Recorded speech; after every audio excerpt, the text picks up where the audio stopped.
My name is Kishore Ganesh, and starting with this episode, I'll be reviewing each Last of Us episode as it drops every Sunday in the US and Monday in India.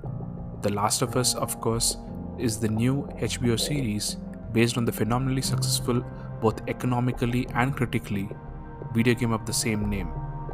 The series was created by Craig Mazin and Neil Druckmann, and it stars Bella Ramsey, Pedro Pascal, Gabriel Luna, Nick Offerman, and others. The video game was developed by Naughty Dog and published by Sony.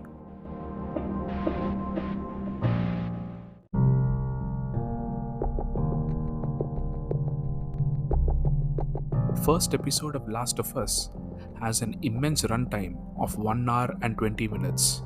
So, it is in fact a whole film in the form of an episode, and the benefit of the amount of time available to the writers is evident because the pacing of the show is perfect.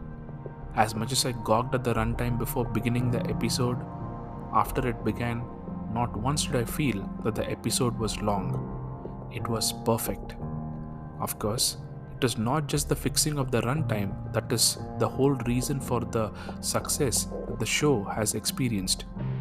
It is, in fact, the content. The world that the video game built was brilliant, and its adaptation by Craig and Neil to the world of TV is equally brilliant. Mind you, I'm not a zombie infestation scenario fan. I find it to be extremely dumb. But from the moment the story begins, I was pleasantly surprised at how invested I became in the story. A large portion of that is down to the charm of the three actors who play the father, daughter, and uncle roles. That is Pedro Pascal, Nico Parker, and Gabriel Luna.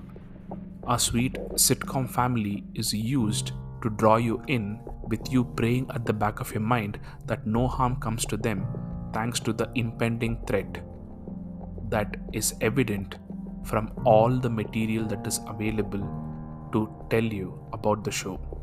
And these three actors combined with the excellent writing are more than up for this job. And then comes the meat of the story with the zombie horror and the new world order that adds a level of intrigue as to how human society exists in this post-apocalyptic world. This new world is set up brilliantly by the sets, the writing, and the actors yet again, and I honestly think that despite not being a fan of The Walking Dead or any zombie movies at all, and having watched and liked only Will Smith's I Am Legend in this genre, something that I can follow religiously week in and week out along with the rest of the world. I just can't wait for what adventures await Ellie and Joel as they venture into the wild, infected West. Once again, my name is Kishore Ganesh. This is the Vocal About Visuals podcast, and thank you, my dear listeners, for your time and for listening. Please give this podcast a follow on YouTube and on your preferred podcast platforms if you like the content. Follow me on my socials on Twitter and Instagram @podcastplural. Thank you.